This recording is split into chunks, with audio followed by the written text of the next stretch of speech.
Welcome to the Privacy Office's Physician Training, Top 10 Privacy and Security Risks for Physicians.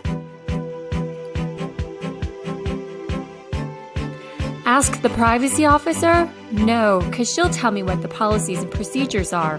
I'm looking for a way around them. Hi, I'm Brenda Manning, Carillion's Privacy Director and Privacy Officer. I don't want you or your teams to ever feel that way. Let's take a look at why it's so important to partner with privacy. In a recent survey, 89% of patients stated they have withheld some medical information from their providers due to concerns about privacy. Think about that. 89%. Privacy matters to our patients, and it should matter to you too. Let's go over 10 top privacy and security risk areas for physicians to ensure your success in protecting patient privacy.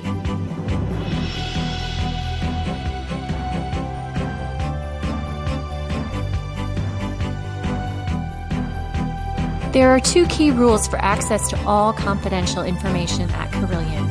Number 1, access must be job-related, and number 2, access is subject to the minimum necessary to accomplish your purpose. You will be asked to sign our access and confidentiality agreement, acknowledging this expectation and your understanding. You may access PHI for research if your research protocol is Carillion Clinic IRB approved. This includes activities that are preparatory to research. For more information, see the Privacy Guideline for Research Access on page Center X or contact the Privacy Office. You may access PHI for education if the patient approves and you are directly involved in their care or formally assigned a task. This includes case studies of 3 or fewer. For more information, see the Privacy Guideline on page Center X or contact the Privacy Office. You may access PHI for QA/QI if you were formally assigned a task. For more information, see the Privacy Guideline on page Center X or contact the Privacy Office. Please take a moment to review some of the potential consequences for accessing PHI and other confidential information without a business purpose.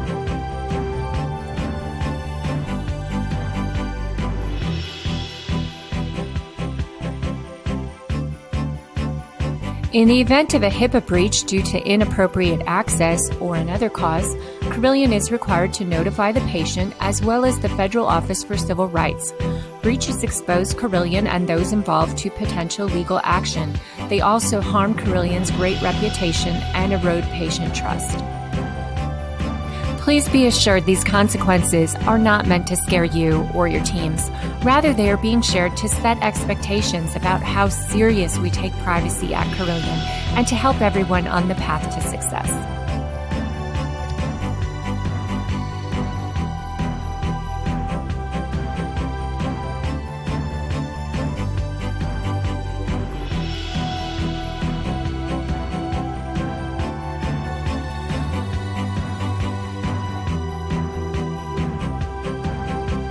We're all human, and mistakes do happen, but to avoid the embarrassment of calling a patient by the wrong name, as well as possible breach issues, as a best practice, always begin by introducing yourself and using the patient's name before sharing any PHI.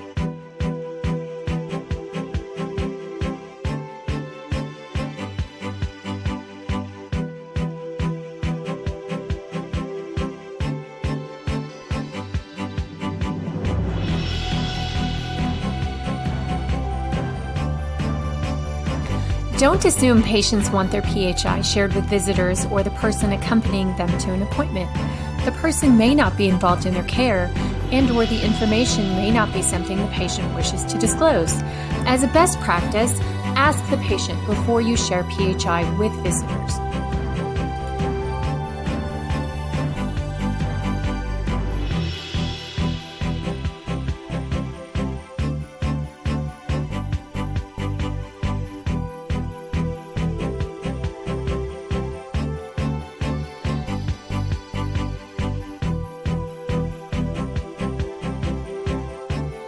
When sharing PHI with others, be sure to only share the minimum necessary amount of information with those who need to know. Use an appropriate volume so others don't overhear. Ask others to stand back if applicable, and have conversations in an appropriate location.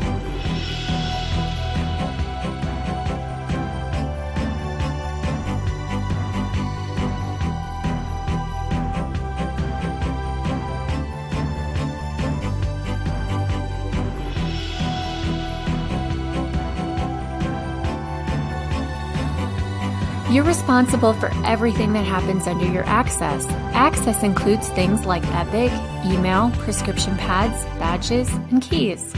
Secure your Carilion access the same way you do your personal access, things like credit cards or your social security number.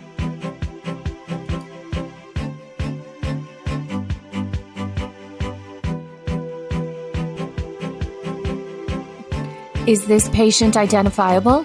Maybe, maybe not. The answer isn't always clear-cut. Be mindful of PHI in photos. De-identify or obtain patient authorization. For more information, see the Privacy De-Identified Data Policy on PageCenter X or contact the Privacy Office.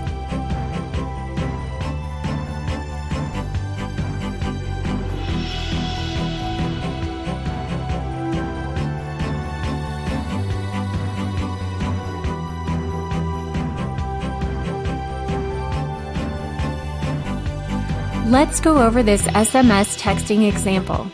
Simply being a patient here at Carilion is considered PHI. Even though these initials don't seem like much, they can be identifiable, especially when unusual, and can constitute PHI. So what's a better approach? Use PerfectServe, Carilion's approved secure communication platform.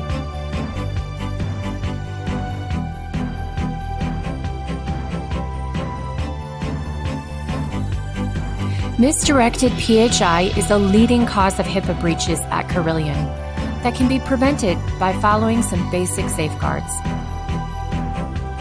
To avoid misdirected PHI, promptly retrieve printouts from printers, use window envelopes to avoid stuffing errors when doing mailings that involve more than one patient, verify with a minimum of 2 identifiers before handing PHI to a patient, and use pre-programmed fax numbers whenever possible.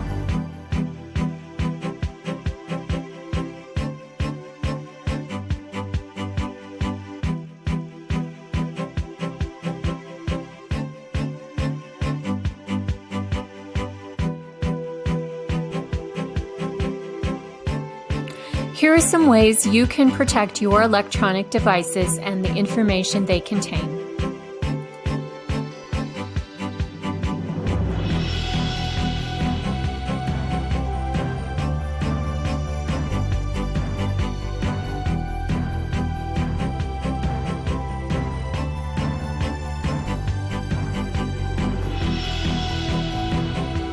"96% of all phishing attacks are used to deliver ransomware.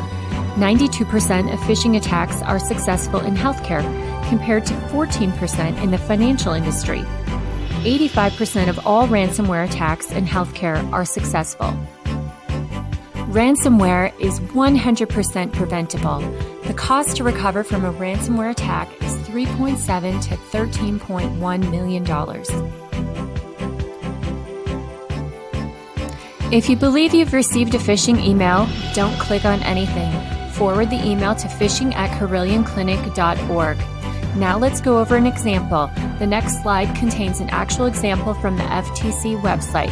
Please take a few moments to review how to spot a phish.